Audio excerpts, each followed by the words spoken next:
Welcome to the Red Diamond Report podcast with your host, Wilton Jackson. And today we have another great guest by the name of Jeff Lightsy Jr. Phenomenal guy. Jeff, we met covering Jackson State and HBCU, pretty much HBCU land, in that particular regard, met along the sidelines. Never since we've been kind of connected. So I'm glad to have you on the show today. Man, I appreciate it, Wilton, man. Thanks a lot. Yeah, man. It's pretty cool to be on your podcast, so I appreciate it. No problem. So Jeff, before we get started, tell the listeners a little bit about who you are and what you do. Yeah, man. So like you said, I'm Jeff Lightsy Jr., man, based out of Louisville, Kentucky. Cover a lot of HBCU football, mainly SWAC. But I do mix and mingle with the MEAC too. Got a few MEAC coaches on my show, so I do that online. And then during the day, I also host a radio show on weekends. I cover the University of Louisville, so University of Louisville football, basketball, women's basketball, and all that stuff, man. And in between there, I try to get in the gym. I try to do some fun stuff, but I've been in this journalism, broadcasting stuff, man, since like 2012. Since I was like junior high school. So just really been running with this stuff. Always knew what I wanted to do, and I'm just doing it, dog. Absolutely. It's nothing like being able to do what you want to do, but then also getting paid for what you want to do. Yeah, yeah, absolutely. It's there, like absolutely. And now with the internet, man, it allows you to do stuff like this. Connect like us two. You know what I mean? Like you being where you're from in Mississippi, between Mississippi and New Orleans and stuff, and me being in Louisville, and then being able to connect with some really dope people. So I just love it. And the internet's allowed me to grow a brand that, I don't know, man, it's taken me 10 years, 15 years to do it if it was just all via linear. Now with the internet, both blogs, YouTube space, social media, it just gets your face and your name and your voice and your takes in front of the whole entire world, all with one upload. So it's awesome. Absolutely right. So Jeff, I want to ask this, and you like I said, you just alluded to it. How did you knew what you wanted to do? Walk me through that process in terms of like when you kind of got into like the one thing that you really liked about broadcast journalism. Yeah, man. So like growing up, I used to like my friends, before. Well, you're probably around my age, so you remember the days of like not having an iPhone, right? Like everybody having an iPhone, like you just have Google, you could just look. Yeah, you could just Google and look everything up. Like there's barbershop debates, and then they get settled really quick because you could just Google it, right? So when I was younger, I took pride in knowing things and like correcting people when they were wrong when it came to sports takes, right? Like somebody say, "Oh, Michael Jordan missed 2 full years when he played baseball or was out 2 full years." Like, no, he actually came back that second year, and like correcting people and lost to the Magic in the playoffs. No, he didn't. Right. And then they were like, "Oh, well, dang, he actually did." Little stuff like that. So when I was able to do stuff like that, and I would watch SportsCenter and watch guys like Stuart Scott and Jay Harris on TV, and then eventually like Stephen A and stuff, I was like, yo, man, it would be really dope to go to basketball games or go to football games and like get paid for it. Like these dudes go to games and get paid to talk about, write about, cover, whatever those games. Like, yo, why wouldn't I want to do that? I do this stuff. I'm going to watch the games for free anyway. So why wouldn't I just get paid to watch the games? So that's when I really took a keen into that, dog. And then like my grandmother, my late grandmother, was really into NBA basketball, and so I knew I would like impress her with like little NBA stats and little stuff like that. So I always knew what I wanted to do, and then it was about making it happen. So when I was in high school, I kind of like I played sports, but I knew it. Like I'm 5'5", bro. I'm 5'4". I always say the same thing. Yeah, bro. I knew I wasn't gonna play. Like at one point, I wanted to play college football, but then I was like, "Yo, dog, I'm not even gonna play college football. Like this sports thing, is gonna end here in high school." So I started to like do these blog posts. This is when the blog era was still a really big thing, and I used to do these blog posts about like the stars in my area, like at football, right? So I would like hit them up. Like I was always a cool dude, so I would be cool with them sometimes, even if they went to rival schools. And I'd be like, "Yo, you know what I'm saying? Like I'm so and so. Like you mind if I do like a report on you, like write a blog about your stats and use your stats and your stuff from your sophomore, junior, senior year and things like that." And really, it started with my cousin because he wasn't getting recruited like he felt like he should. And so it was like, yo, I can make this blog post, push your highlight tape to different coaches and email it out. And it worked. Like he started getting interest. And I'm like, yo, and like word of mouth spread, like, yo, my cousin writes blog reports about under recruited people or even guys that are being recruited. And it was a cool thing to be like, yo, I got an article on this little blog website by this dude that's a senior over at Male High School, but it's like the dopest thing ever because Right. Facebook was really popping at that time. And so they could Facebook it and send it to their mom and their mom's friends and they could post it. So that's when I really got a first taste into like not to say I was a star, but people knew who I was because I was the dude writing posts. I was the only person doing it. And then Right. from there, I graduated to YouTube.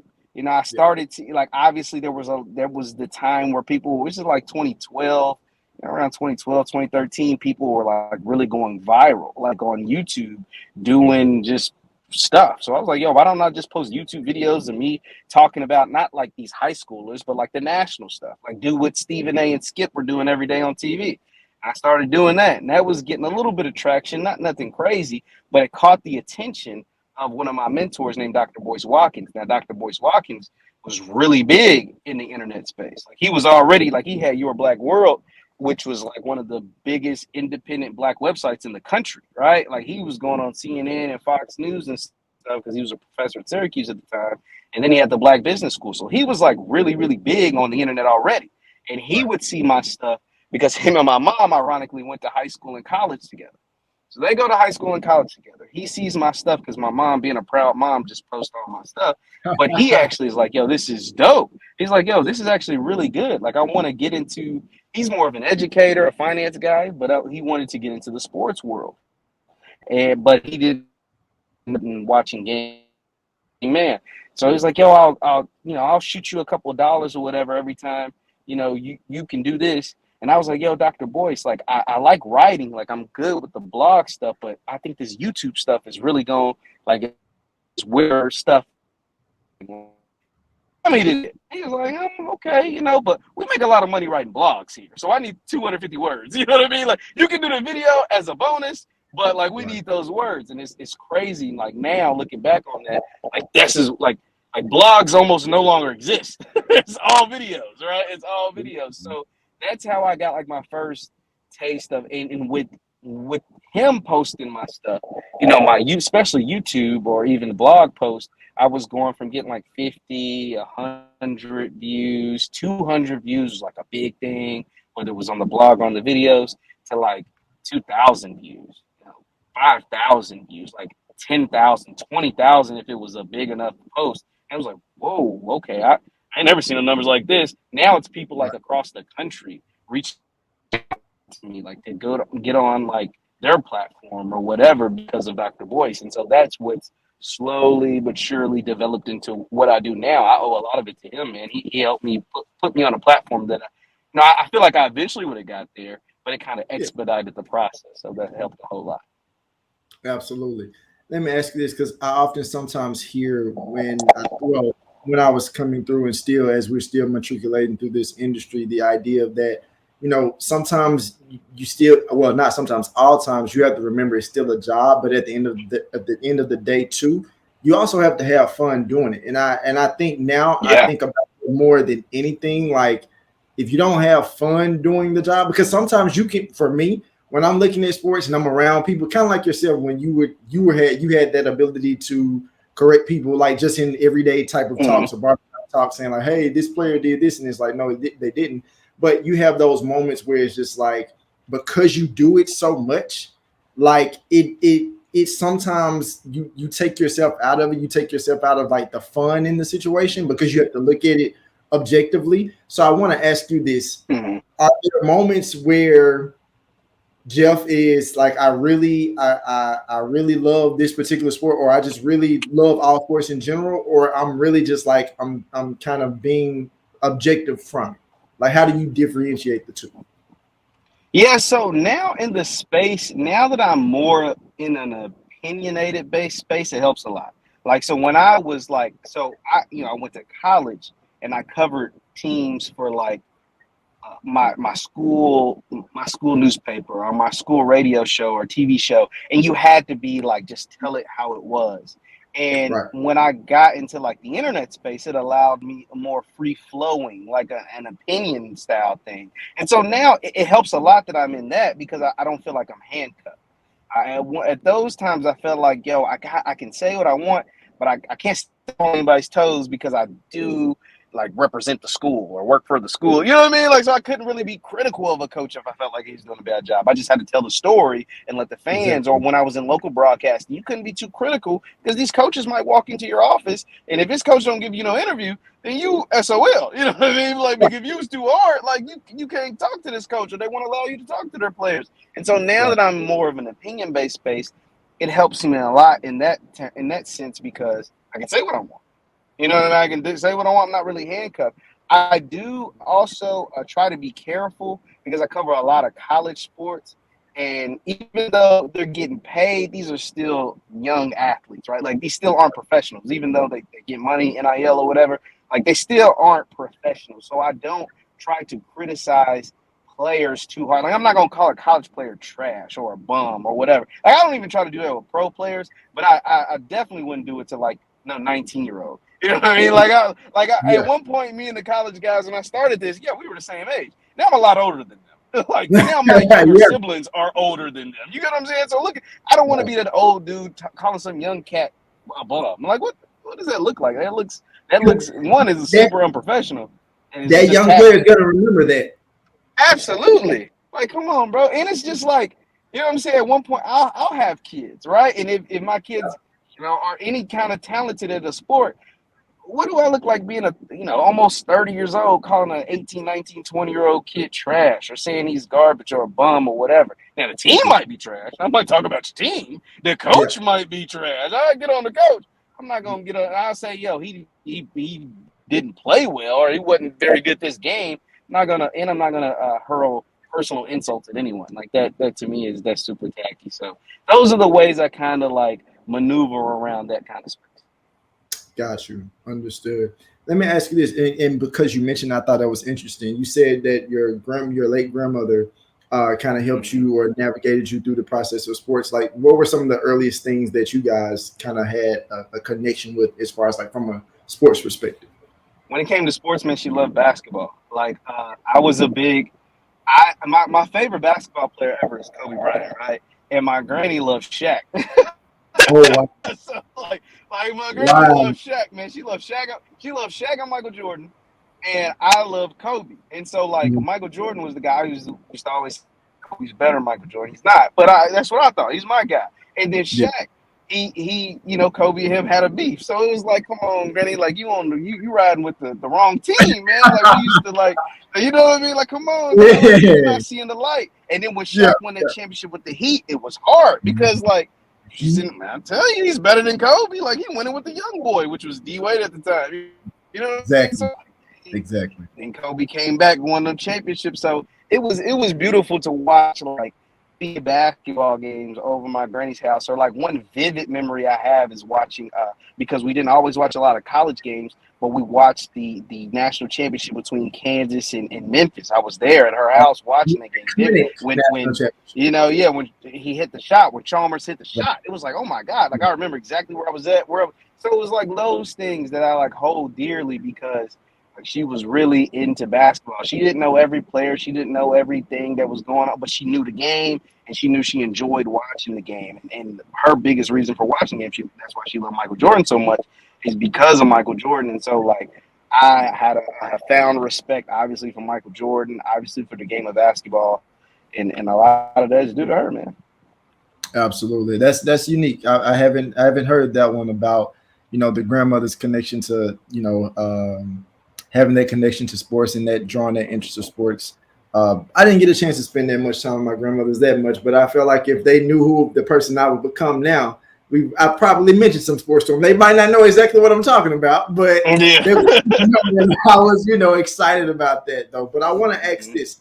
You mentioned, you said that Kobe was your favorite player growing up, and obviously, Yeah. right now we now know who's going to be playing in the NBA Finals. We're going to have the Nuggets and we're going to have the Heat.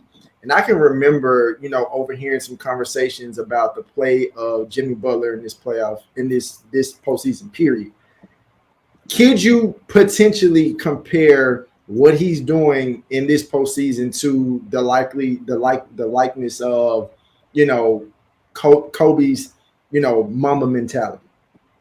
Absolutely, man. Jimmy Butler exudes that just as a player. We see all the time because there's some young guys in the league right now that like have great adoration for Kobe. You got Devin Booker, Jason Tatum. Like they make it.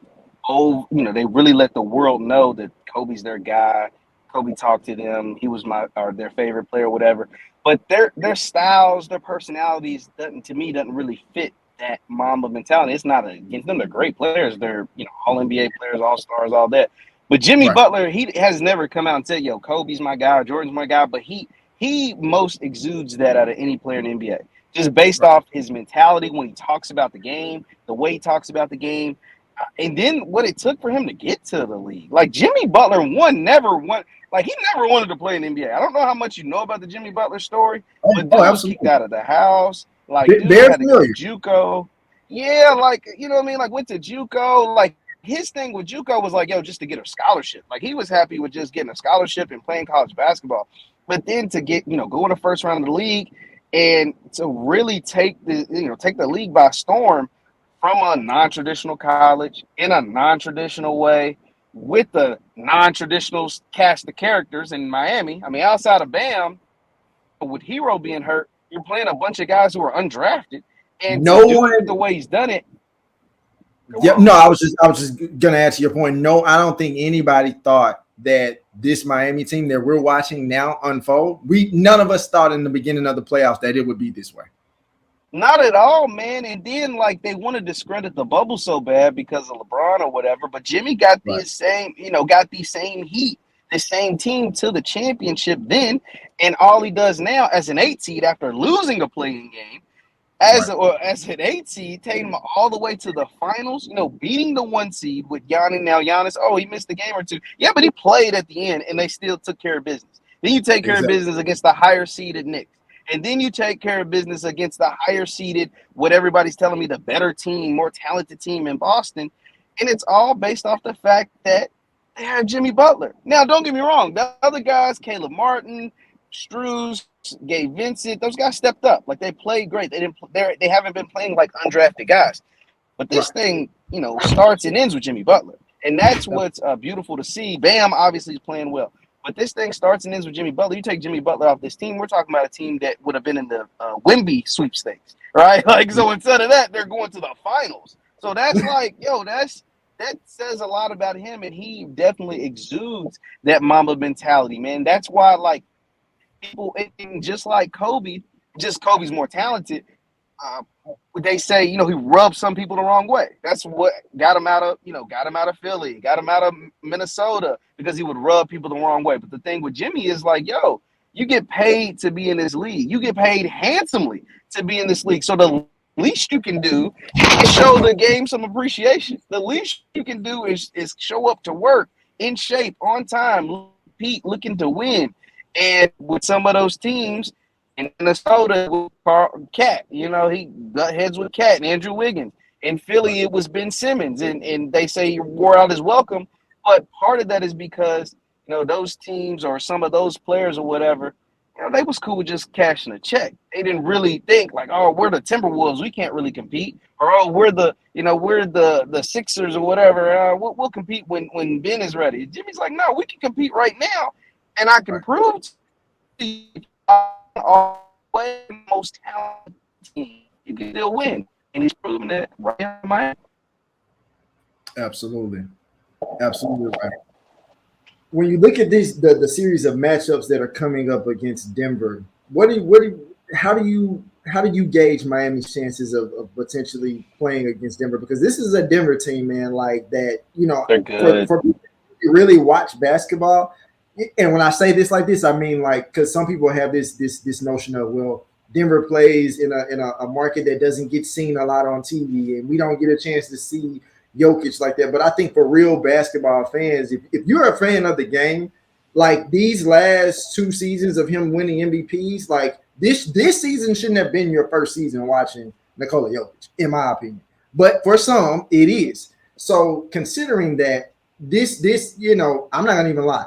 I'm glad that Miami came out and defeated Boston in the conference finals. I predicted them to win Game 7, but I'm not gonna lie, Jeff.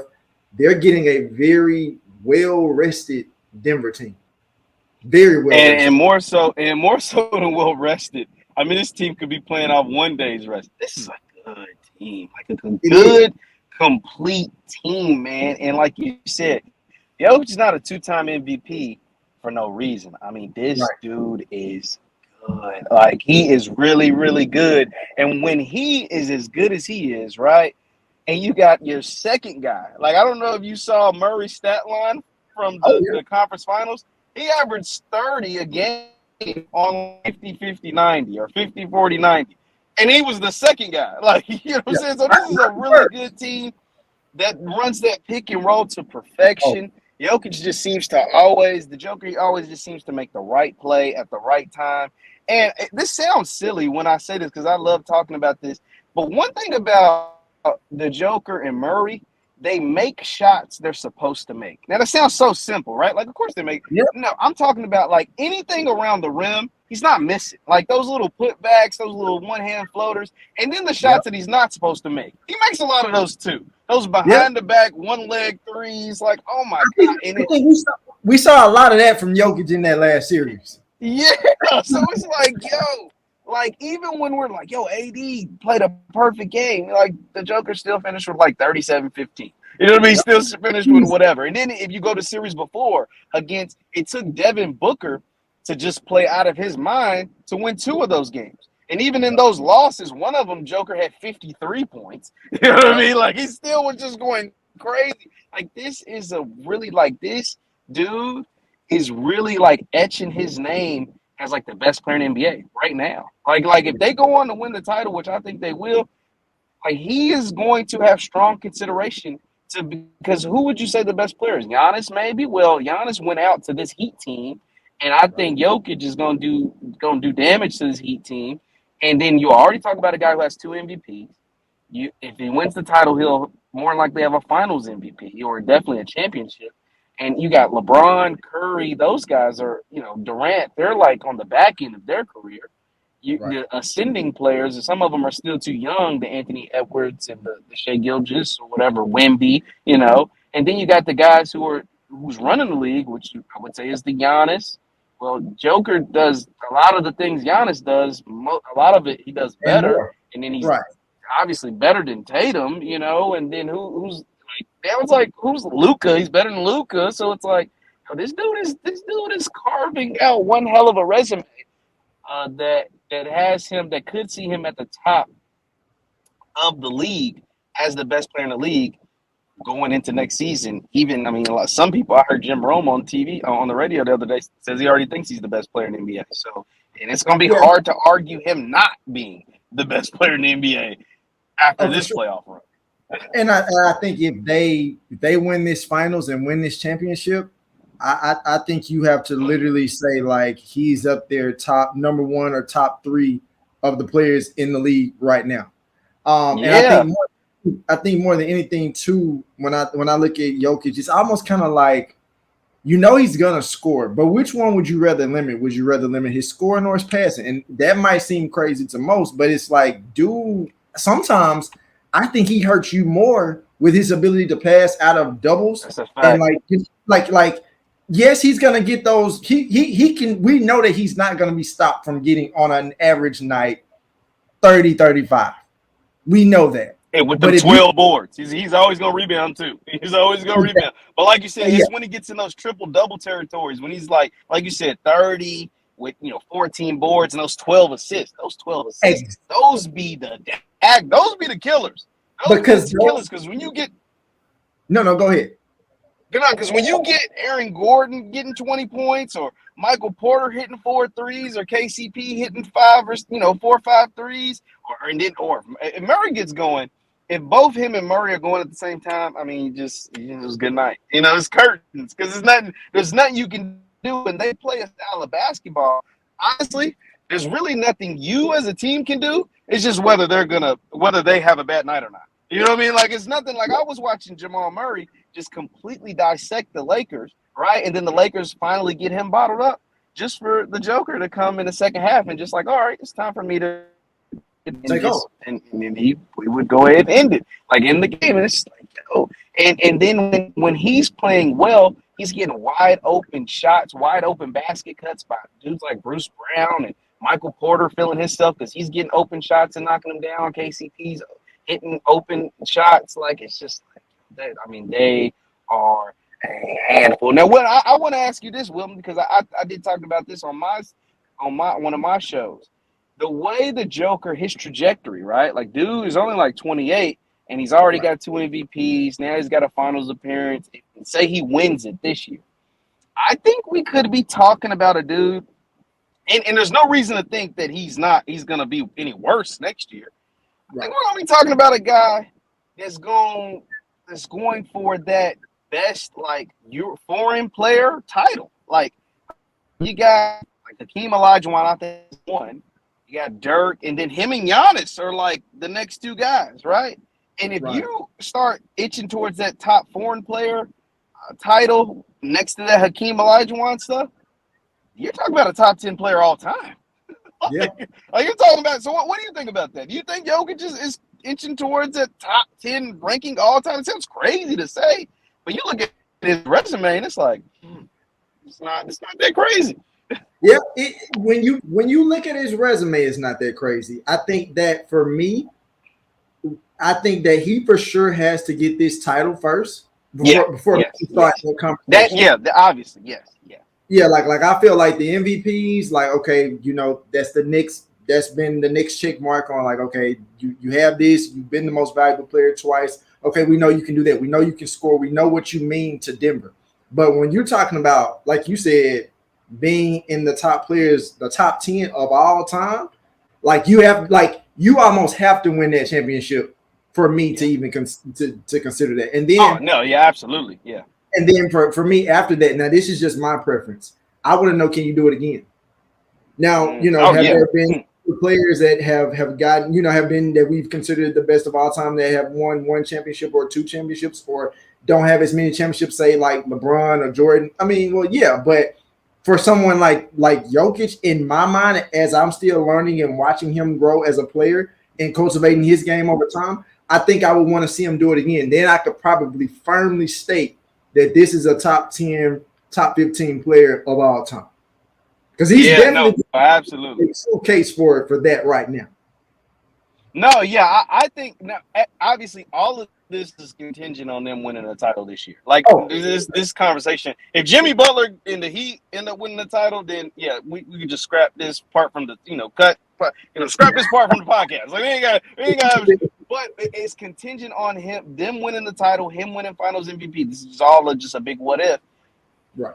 I mean, we're talking. I mean, dude. He's putting it, and obviously you're projecting that he can stay at this level for the next at least 4 years, right? Like he's got to continue to put up this level of production. And as of now, there's no reason to think that he can't. Because the beautiful thing about his game and what will help his game age gracefully, like we've seen, like a Dirk Nowitzki or whatever, is the fact that he's not a very athletic guy. He's like a more below the rim guy.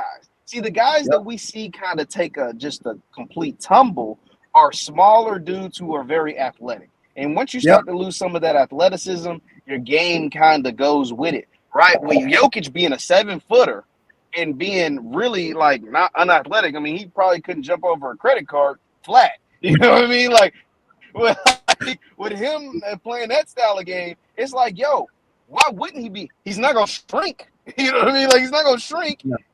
He's not just gonna forget how to shoot. I mean, because he can shoot like crazy, and his style of play, you can do that for 12, 15 years and be just fine.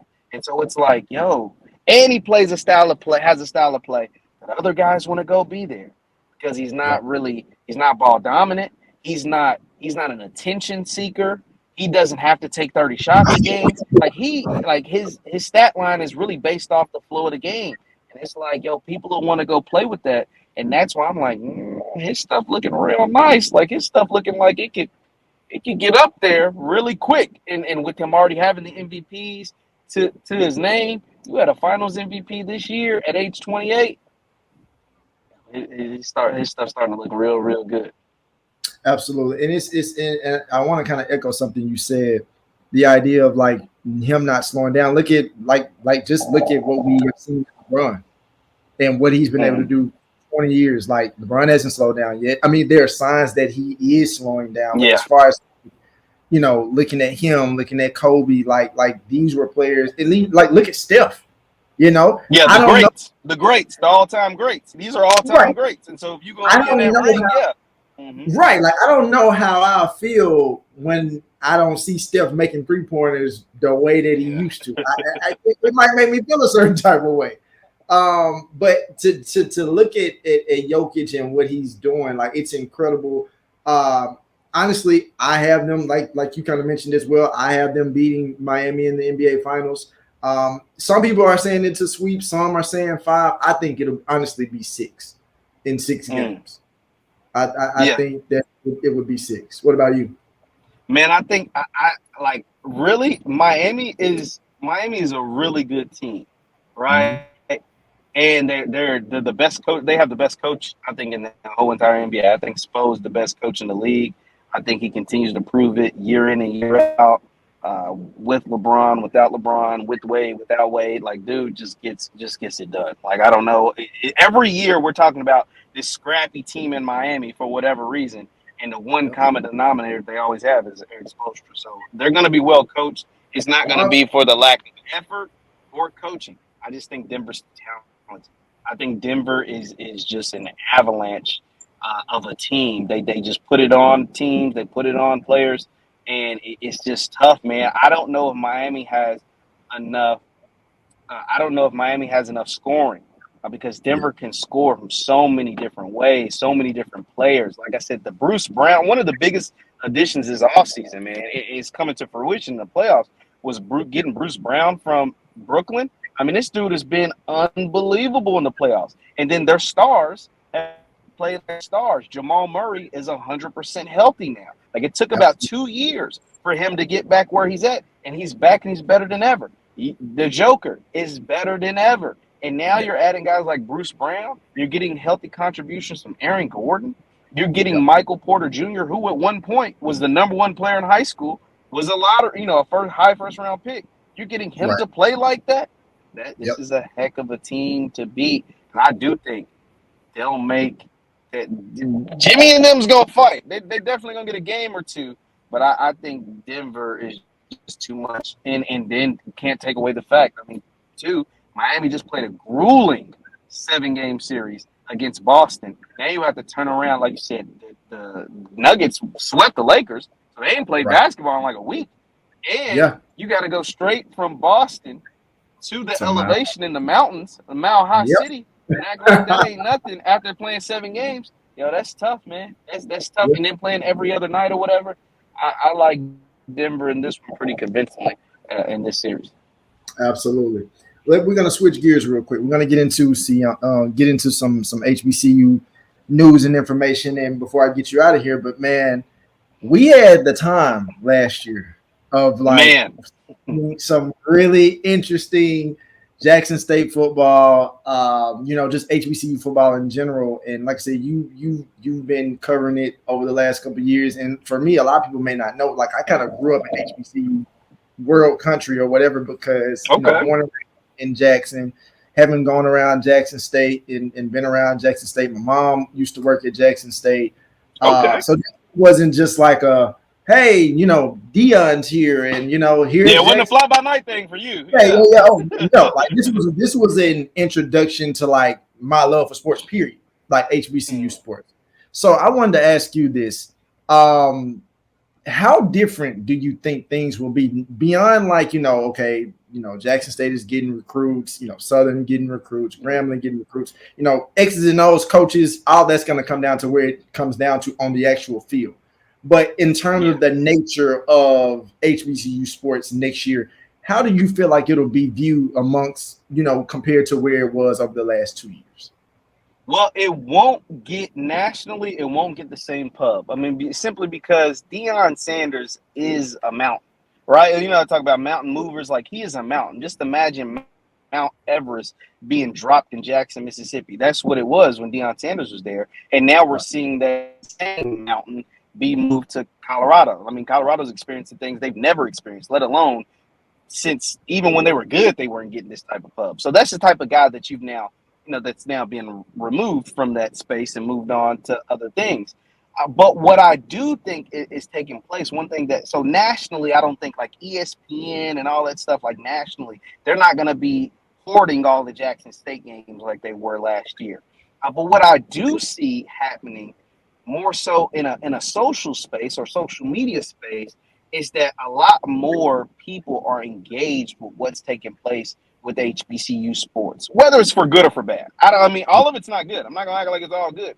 But when you get a guy like a Des Bryant commenting on HBCU football, like Des Bryant wasn't thinking about HBCU football 2 years ago, 3 years ago. You know what I'm saying? When you get different people talking about that space and what's taking place there, and guys like Ed Reed potentially trying to get in, and Marshall Faulk has been interested in certain things, like that is where I think we continue to see it coming. Now, whether you want that, whether you're a HBCU traditionalist or not, whether you want that is to be determined, because some people like you, Wilton, or maybe your family or whoever is like, yo, we don't want the circus. Like the circus was cool for while I was there, but now we want to get back to more of our thing, because when you do reach some spaces you've never been before, you get opinions that you've never had before.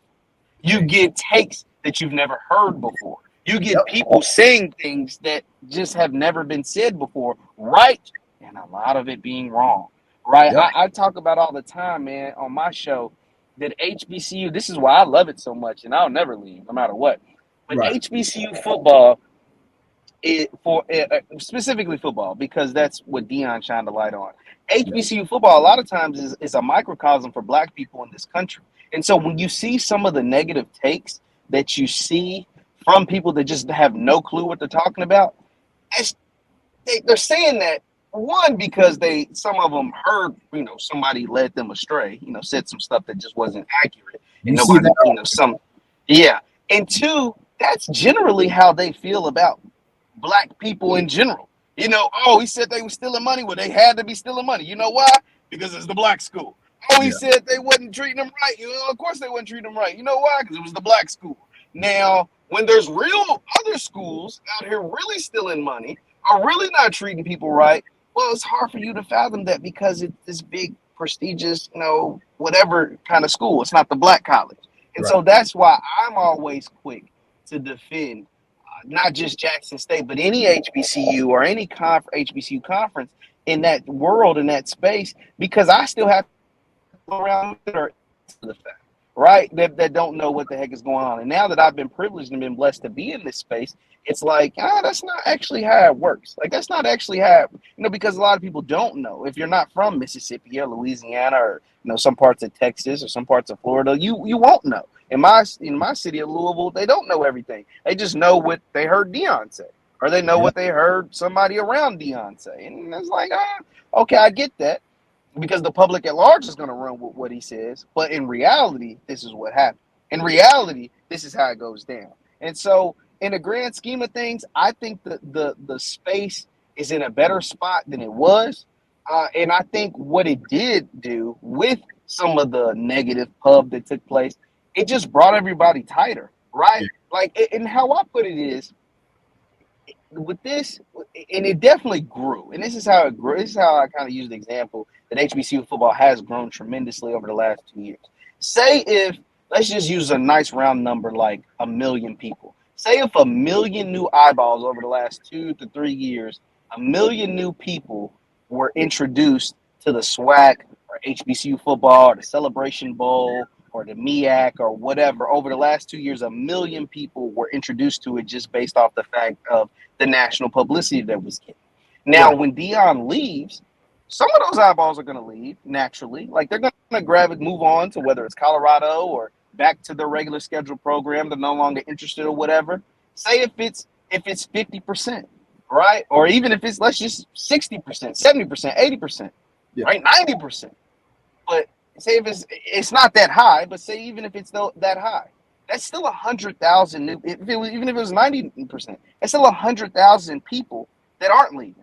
And Right. typically when you get a million new something, only, even if it's 50%, it's a high number of people that move on. So say if it's just 50%, well, now you still have 500,000 new people who are interested and invested. Because once you get sucked in, especially if you're a black person, once you get sucked in and you go down the rabbit hole that is HBCU sports or HBCUs, period, it doesn't just got to be necessarily sports.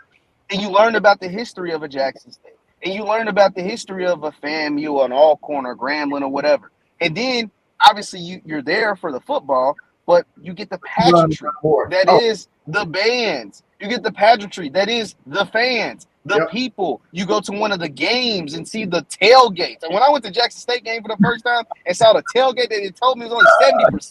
That said it was only 70%. I was like, yo, I've been black my entire life. I've been to literally thousands of football games. I've literally been to, or sporting events rather, Yeah. thousands of sporting events, just as a media member, as a fan, as a whatever. I've Yeah. never seen nothing like that. And they're telling me it's only 70%. What the hell does it look like when it's 100%? I'm looking at something I ain't never seen before ever in my life. You get what I'm saying? So it's 500,000 people just like me. And what those people typically do, especially if you go to the actual game and experience it, whether it's a celebration bowl or a home game for one of these teams, what do you do when you go to something you ain't never seen before that's just dope, lit, and it's just all you? You tell people, like, yo, like, I went to this game, we gotta go. So when I went to Jackson by myself and came back, told my family, then the celebration ball, I go there with my dad. And then the next time I go there with my woman. And now homecoming, I'll be there with like my parents, right? Like, so like, because they're like, yo, how is this place so dope? They're like, what do you mean? I'm 50 years old. I feel like I've been to everything. Like, nah, you ain't been to this. Like, you ain't been to this. You done been a lot. You ain't experienced this. So you got to experience it. And that is what I have seen take place. Because Deion was there, more people will have been exposed to it. Obviously, some of them have moved on, but even more have stuck around and have continued to grow the thing, whether it's naturally or via social media, or whatever. And that's the beautiful thing about it in the end. So that's just like a personal experience of mine. Absolutely. Let me ask you this. You mentioned you have been to some different tailgates. When you came to Jackson, what was something that you noticed in the tailgate that really stuck out to you? That's the first part. And was it any specific food that you had in Jackson that you just know that the next time you come to Jackson, you gotta have this? Yeah, man. So, so now I've been fortunate to go to Jackson twice, and so the tailgate it's like the ultimate black experience. So I'm very proud about being black. Yeah. I'm pro black. B1 is what I say. You like the first thing you notice about anybody about me, you gonna notice is I'm a black man. So like, and then you'll figure out politics, affiliation, or whatever after that. But like, so Jackson State, and the thing was, I went for the SWAC championship game, and it was kind of rainy a little bit. And it was after Deion had already said he was going to Colorado. So that's why they were telling me, like, between the game being on TV, the rain, and the kind of disappointment or sadness of them going to Colorado is why they told me it was only about 70%. But it was just like the ultimate black experience. I've never seen that many, like the way I explained it, I've never seen that many grills, radios, and RVs in one spot in my life. Like, ever. Like, like, I've been to like a bunch of, big PWI games, right? So like, even if I do see a lot of grills that don't smell the same, if I see a lot of radios that I'm not listening to the same music, right? Right. If I see like it felt like a big family reunion or something, bro. Like, it was sick, right? I was just like, yo, this is like I said, I've never seen anything like this before in my life. And then when it came to food, now the food at the tailgate, everybody's food is just fire. So I don't want to I can't name one person, right? Like, everybody's food was dope. But when it came to just food in Jackson, I had my first trip there. I had a Stamps burger. Oh yeah. Gotta Sock have a like stamp. dog. Stamps crazy. Stamps is so crazy. Like, I couldn't finish it. Like, Stamps won. Oh yeah. Stamps is 1-0 against me. I'm like, Oh, yo, that was crazy. yeah. Yeah, so and that was just a single. They was trying to get doubles and more than no. I had the single with a small fry, which was about a 2X fry to me, but it was it was crazy. And then the second time when I went back, I had my lady went with me, and we went to Johnny T's, and when they have some kind of seafood platter thing, it's got crab claws. never heard of a crab claw in my life, right? Like I didn't know that was a thing. Best thing I ever had in my life was a crab claw. They had seafood like hush puppies and crab claws and all kinds of stuff in this thing. Man, Johnny T's know what they doing over there. So yeah, between the Stan's Burger and Johnny T's seafood platter, can't go wrong. Bro. Can't go wrong at all. Jackson got some best food I ever had in my life. Johnny T's is undefeated. Absolutely. Especially with them crab claws. We still talking about them crab claws. But sure, let me ask you this last question. This might be a difficult question for you, but I think it'll be fun. Considering that you've been to quite a few HBCU sporting events now you've been to Jackson. The HBCU bands, if you had to give your top, what top three would they be? And what rationale for order would you put them in? Number one, the Jackson people get mad at me all the time, but number one is Southern. Southern's got the best band I ever heard in my life. Like Southern's band is just they're just sick, man. I like the pageantry that they have. I like all the sound, the song selection, all of it's so sick. So Southern's number one. Yeah. The Sonic Boom's number two. And I really like the Sonic Boom, boom because obviously the sound, the swag, all of that stuff, but I really like their drum majors. The Sonic Boom drum majors are like just outstanding. They're number two, Southern's number one, and then the Marching 100 at FAMU I think is number three. So that's my top three. And I'm leaving some people off, the Craft bands, Tennessee State, I like them a lot. I like what Grambling got going on, but those three, Southern, JSU, and FAMU are my top three. Absolutely. And one other question for you. If you could list one HBCU player that you've had the privilege of watching, maybe more so from like the earlier parts of your life, maybe not so much now, but the earlier parts of your life, which HBCU player would you deem the best from the earlier years of your life? Well, I always knew like of the old legends like the Stephen Nairs and the Jerry Rices, but when the Celebration Bowl came to TV, Tariq Cohen was like the first guy to kind of like almost reintroduce me to HBCU football. Tariq Cohen, and the Celebration Bowl was on ABC. And so I'm like, yo, and then Tariq Cohen went on to have a really good NFL career before getting hurt. But Tariq Cohen at North Carolina A&T, yeah, he was it. Like I didn't know about Tariq Cohen like in college at all until I saw him on the stage at the Celebration Bowl. And then you go back, go through the YouTube rabbit hole. And I was like, yo, this dude is sick. And then he gets to the NFL and does his thing at the NFL level. So Tariq Cohen was like one of the earlier first people around that 2015, 2016 area that I was like, yo, like kind of like reintroduced me to HBCU football, ultimately before Deion went to Jackson. So Tariq Cohen was and still is a freaking beast. So yeah, I like Tariq Cohen a lot earlier. Absolutely right, man. Well, Jeff, it has been truly a pleasure to have you on the show, man. I know you are busy and you also have a show. Can you tell the listeners a little bit about that as well? Yeah, man. So it's got the Victory Formation Sports Show. It's on Jeff Lightsy Jr. YouTube. I always say YouTube, Facebook, wherever you get your podcast. We talk a lot of the SWAC, MEAC. I've had a bunch of coaches, all throughout. Mainly cover football, mainly college football. But I talk a lot about what's going on in the SWAC. Really starting to pick up on some of my MEAC stuff since I've had the pleasure to talk to a few of their coaches, Damon Wilson at Morgan State, Dawson Odoms at Norfolk, and coach over at Howard. So I've had some good MEAC coaches on. Had Hugh Jackson from Grambling. Talked to some guys over at Jackson State. They're really good people over there. So yeah, the Raymond Woody from Bethune-Cookman.